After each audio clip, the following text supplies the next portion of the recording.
চন্দন সেন হাসপাতালে ভর্তি, কি হয়েছে স্বাক্ষর বাবার? বিস্তারিত জানতে ভিডিওটি দেখুন। নীল ভট্টাচার্য স্বাক্ষর চরিত্রে সম্প্রতি আবারও ফিরেছে ভোলে বাবা পারকারিকাতে, আর তার নায়িকা মধুমিতা সরকার। আর এই সিরিয়ালেরই নায়ক স্বাক্ষর বাবার চরিত্রে অভিনেতা চন্দন সেন রয়েছে।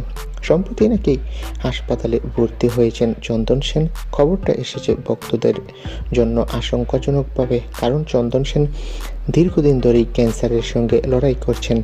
তার কেমো চিকিৎসা এবং স্বাস্থ্যগত অবস্থা অনেকের দৃষ্টিতে অজস্র ভালোবাসা ও দায়বোধের প্রতিফলন। চন্দন সেন শুধু একজন অভিনেতা নন, তিনি মঞ্চে কাজ করেন, নাট্যদলের সংশ্লিষ্টতাও রয়েছে এবং তার জীবনের প্রতিটি অংশে রয়েছে সেবা ও সহানুভূতির ছোঁয়া।